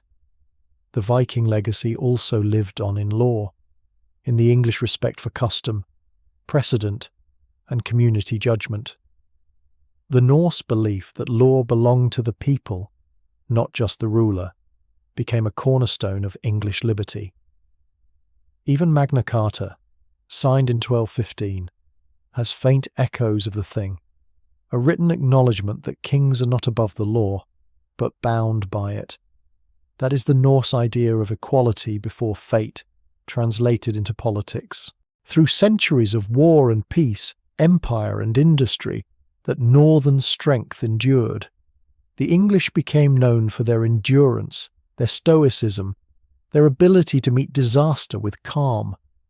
Those qualities are not accidental. They were shaped on cold northern shores, in long winters where survival depended on patience and will. To the Vikings, every man was a small flame against the storm. To the English, the same truth held, that courage was not loud, but steady, not reckless, but enduring. From the ruins of Lindisfarne to the decks of ships that sailed to India, the same light burned. Even now, when you hear an English voice describe the sea, it is almost always with a kind of reverence, as though speaking of an old friend who is both beautiful and cruel. That duality is the Viking gift. They taught England to love the sea, to fear it, and to belong to it. And so, 1,000 years later, when English ships crossed oceans to explore, to trade, to colonize, they were not inventing something new. They were returning to their origin. Every voyage from Plymouth or London was, in spirit, a continuation of those first journeys from Scandinavia. The horizon called as it always had. By the end of the 11th century, the Viking Age was over, at least in name, but in spirit it was far from gone. The Normans, who conquered England in 1066, were themselves descended from Vikings who had settled in northern France. Their leader, William the Conqueror, bore the blood of Rollo, a Norseman who had once raided the same coasts his descendants now ruled. In a strange twist of history, the Vikings returned, not in longships, but on horseback, wearing mail instead of furs, speaking a language born of French courts, yet shadowed by northern roots. So when Norman and Saxon clashed, it was not entirely a meeting of strangers. Beneath the banners and the Latin prayers, both sides shared an unspoken kinship, a belief in courage, a respect for law, a hunger for legacy. The fusion that followed was less a conquest than a continuation. England became once again a place where bloodlines and ideas intertwined. The Normans brought castles and cathedrals, the architecture of empire and heaven. Yet even in those grand stone structures, one can feel the ghost of the North, the love for strength, for endurance, for balance between earth and sky. The English Romanesque, with its thick walls and simple power, owes more to the Norse than to Rome. The Vikings had carved their gods into rock and wood. The Normans carved their faith into stone. Both sought permanence in a transient world, and the language, always the language, continued to evolve. After centuries of mingling tongues, English became something utterly unique, flexible, resilient, capable of poetry and command alike. The Norse contribution remained at its core. When the English say they, them, or their, they are speaking Norse. When they use simple, strong words like sky, knife, call, or take, they are speaking with Viking breath. English is not merely a Germanic language with French paint. It is a living map of its history, with Norse etched deep into its bones. Northern world view, stoic yet curious. The English were becoming seafarers again. Fishermen from the east coast ventured farther into the North Sea, tracing routes once sailed by their Norse ancestors. When merchants of the Hanseatic League came from Denmark, Norway, or Lubeck, they found kinship more than foreignness. Trade followed memory, the same ports, the same winds, the same hunger for the horizon. The sea was always there, whispering of old times. To live on an island is to live with the memory of arrival, and the Vikings had been the most defining of arrivals. That maritime restlessness, that need to move, to see, to test one's fate, became a defining feature of the English psyche. By the Renaissance, England began to look outward again. While other European powers looked inward, refining art and philosophy, England built ships. The Vikings had once sailed for plunder. Now the English would sail for discovery, though the difference at times was only in the justification. When John Cabot crossed the Atlantic under the English flag in 1497, he was hailed as a new kind of explorer, but his spirit was old, the same that had once guided Leif Erikson to Vineland. Both had set out into the unknown, trusting wind and wood and will. The English called it exploration. The Norse had called it fate. Through the 16th and 17th centuries, as England became an empire of the sea, the Viking spirit returned in full force. The English began to see themselves as a chosen people of destiny, tempered by hardship, born to endure the storm. Their literature celebrated stoicism and duty, values the Vikings would have understood intimately. Consider Shakespeare's tragedies, where fate is inescapable and courage lies in acceptance. Or Milton's Satan, who would rather reign in hell than serve in heaven, a defiant echo of Odin's will against the cosmos. Even the English Reformation, with its break from Rome, carried a faint northern defiance, a refusal to bow to distant authority. The idea that one could stand alone, answerable only to conscience and God, had deep northern roots. The Vikings had worshipped no priesthood, only personal honour. The English, centuries later, made conscience their church.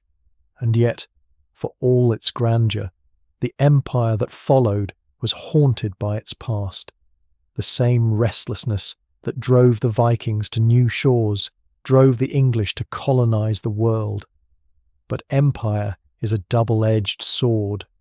One side gleams with discovery, the other drips with conquest. The Vikings had known that too. Every voyage came with blood. Every discovery carried a shadow. Still, the sea remained both cradle and grave. The English loved it as fiercely as the Norse had. Their poets wrote of it endlessly. The grey waves, the endless sky, the melancholy beauty of distance. From the seafarer of Old English verse to Tennyson's Crossing the Bar, the same longing persists, the belief that somewhere beyond the horizon lies not death, but home. Northern world view, stoic yet curious. The English were becoming seafarers again. Fishermen from the east coast ventured farther into the North Sea, tracing routes once sailed by their Norse ancestors. When merchants of the Hanseatic League came from Denmark, Norway, or Lubeck, they found kinship more than foreignness. Trade followed memory, the same ports, the same winds, the same hunger for the horizon. The sea was always there, whispering of old times. To live on an island is to live with the memory of arrival, and the Vikings had been the most defining of arrivals. That maritime restlessness, that need to move, to see, to test one's fate, became a defining feature of the English psyche. By the Renaissance, England began to look outward again. While other European powers looked inward, refining art and philosophy, England built ships. The Vikings had once sailed for plunder. Now the English would sail for discovery, though the difference at times was only in the justification.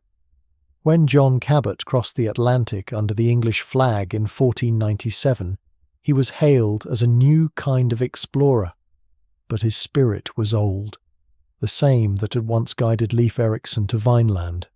Both had set out into the unknown, trusting wind and wood and will. The English called it exploration. The Norse had called it fate. Through the 16th and 17th centuries, as England became an empire of the sea, the Viking spirit returned in full force. The English began to see themselves as a chosen people of destiny, tempered by hardship, born to endure the storm. Their literature celebrated stoicism and duty, values the Vikings would have understood intimately.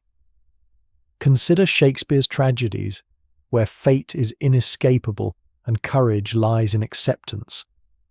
Or Milton's Satan, who would rather reign in hell than serve in heaven, a defiant echo of Odin's will against the cosmos. Even the English Reformation, with its break from Rome, carried a faint northern defiance, a refusal to bow to distant authority. The idea that one could stand alone, answerable only to conscience and God, had deep northern roots. The Vikings had worshipped no priesthood, only personal honour. The English, centuries later, made conscience their church. And yet, for all its grandeur, the empire that followed was haunted by its past. The same restlessness that drove the Vikings to new shores drove the English to colonize the world. But empire is a double-edged sword. One side gleams with discovery, the other drips with conquest. The Vikings had known that too. Every voyage came with blood. Every discovery carried a shadow. Still, the sea remained both cradle and grave. The English loved it as fiercely as the Norse had. Their poets wrote of it endlessly. The grey waves, the endless sky, the melancholy beauty of distance. From the seafarer of Old English verse to Tennyson's Crossing the Bar, the same longing persists, the belief that somewhere beyond the horizon lies not death, but home. In the end, what the Vikings gave England was not just blood or words or artifacts. They gave it a soul, one that understands both the beauty and the brutality of existence, one that knows how to build from ruin, how to laugh in the face of loss, how to find dignity in endurance. And that is why, after more than 1,000 years, the story still matters. It is not just history, it is inheritance. The English are, in a sense, still sailing, not with oars and shields, but with ideas and imagination. The horizon still calls, as it did to the Norsemen who first came with fire and left with family. The storm that once broke upon England did not destroy it. It changed it. It made it stronger, wider, deeper. And in that transformation lies one of the great miracles of history. That from war came culture, from chaos came order, and from strangers came a people who would shape the world. The Vikings did not vanish. They became the sea in England's veins. The sea is calm again now. 1,000 years have passed since the dragon ships cut across the grey waters of the North Sea, their sails full of wind and hunger. The monasteries they burned are rebuilt, their stones softened by moss and time. The blood that once stained the sand has long washed away, but memory, like the tide, always returns. Stand today on the cliffs of Northumbria, where the wind howls and the gulls cry above the waves, and you can almost hear them. The distant rhythm of oars, the clash of shields, the shouted prayers of men who lived and died chasing fate. The air itself seems older there, heavier with the stories that refuse to fade. History, after all, is not a line but a tide. It rises and falls, it carries away, and it brings back. The Vikings came to England as destroyers, yet in the long arc of time, they became its makers. They came seeking silver, but left something far more valuable: a spirit, a way of looking at the world that refuses to yield to despair. Every civilization leaves its echo, but few leave it so deeply as they did. The Norse were not meant to last forever. No age ever is. But what they carried within them, that restless courage, that stubborn endurance, that strange blend of faith and fatalism, became part of what it means to be English. In every English ship that crossed a new horizon, in every word of simple honesty or hard truth, in every stoic face turned toward the storm, the Vikings still live. They live in the language, in the love of the sea, in the quiet pride that builds rather than boasts. They live in the idea that fate can be faced, and that even the smallest life can echo across centuries if it is lived with strength. Perhaps that is what drew them here in the first place, not greed or conquest, but destiny.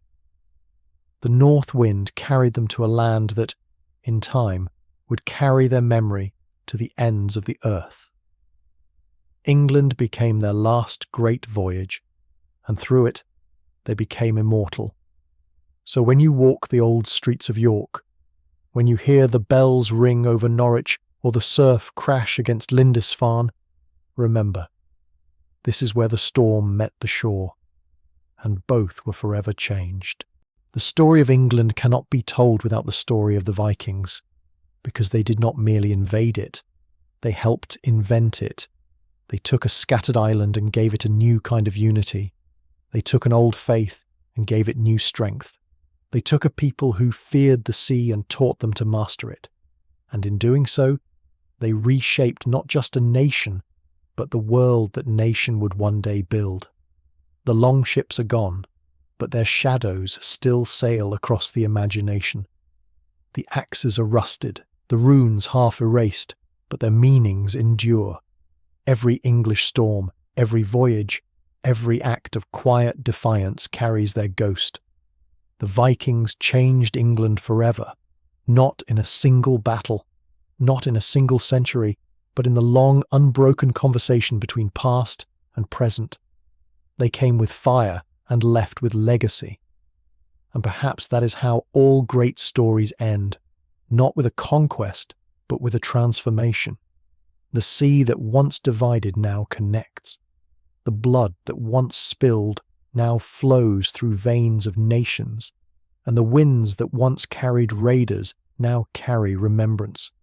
For in the end, all that is built, all that is broken, all that is buried, becomes story, and stories, like the sea, never die.